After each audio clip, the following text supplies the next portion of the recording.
This is the Leo Climaco podcast. Yes. You know? Almost like holy. Yeah. It was, I tell you, I think about it now and it's still, it still impresses me. Yeah. I'm still in disbelief in that experience. The entire room. I mean, everybody. And again, it wasn't a small place. It was a huge place. He walked in and he was beyond where the host usually is. Everybody like silent. I just want you to know that you have that same effect. And I recall this was summer camp. We were in the Poconos. And similar situation. We were eating. It was a room. Actually, no, there was no food yet. We were sitting down. We were all there, and you walked in. And the room went silent.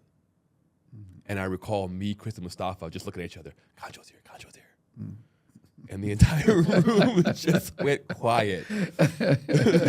And I remember that we were all starving. We were all starving.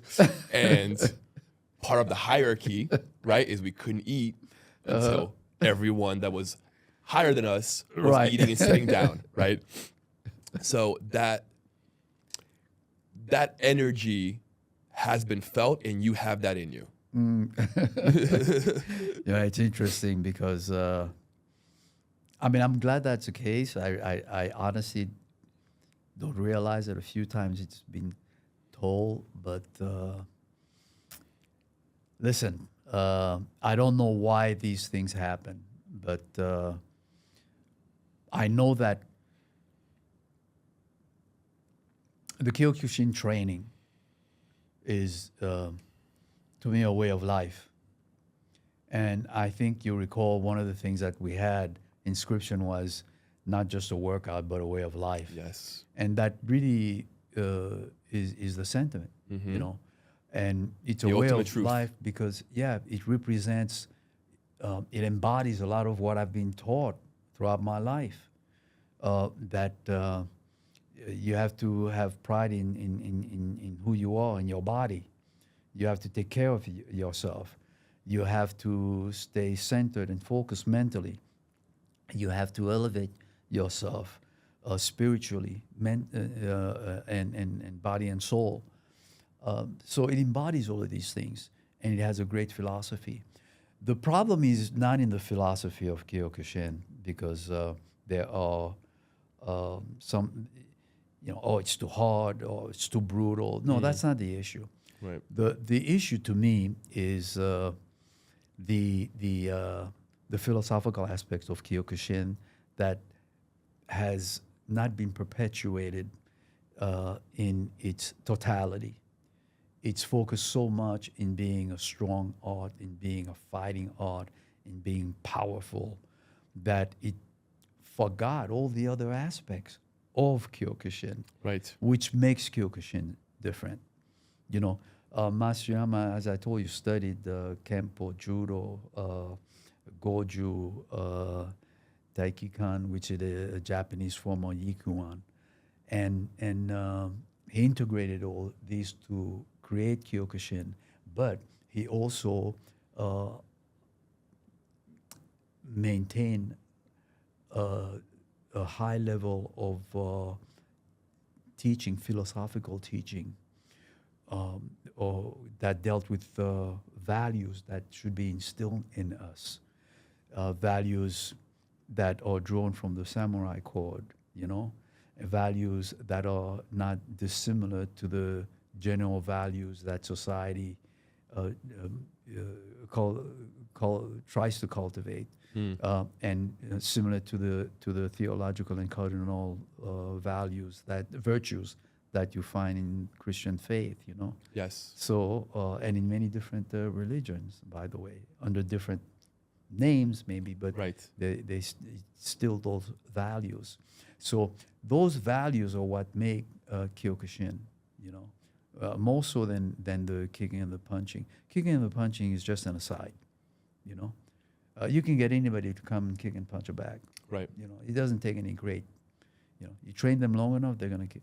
But the essence of what Kyokushin is, the values, the virtues, those are the things that are important.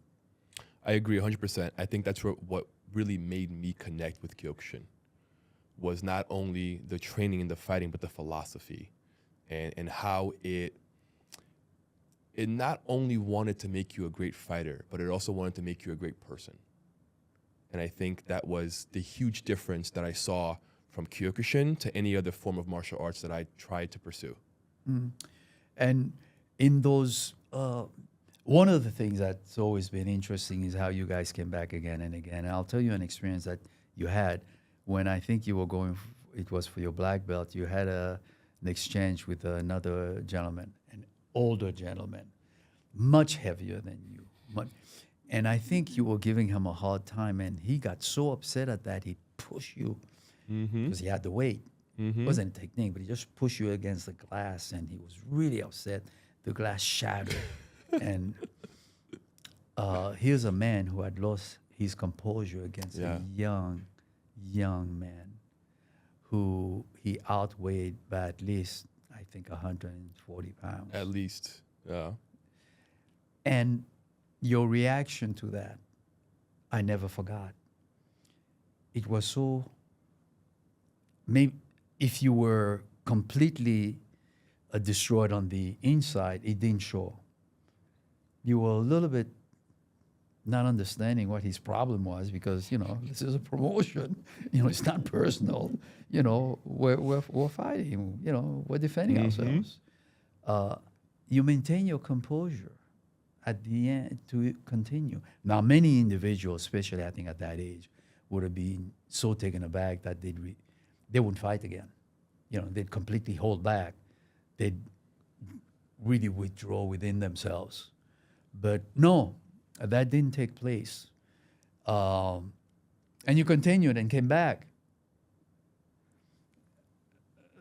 Those were my lions, you know, and that was so impressive. Thank you. And I knew at that time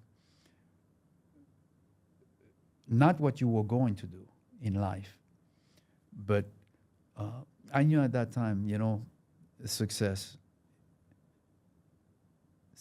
is written on this guy's forehead.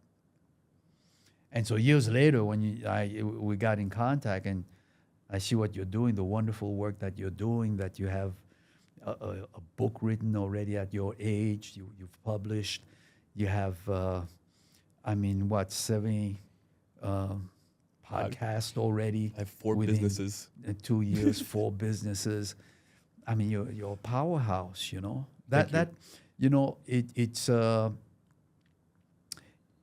I feel blessed that I'm in the presence of young men who have stayed the course, have remained focused, and are stand-up members in the community, or noble citizens, and are carrying on a legacy of hard work, discipline, focus, family, and good husbands.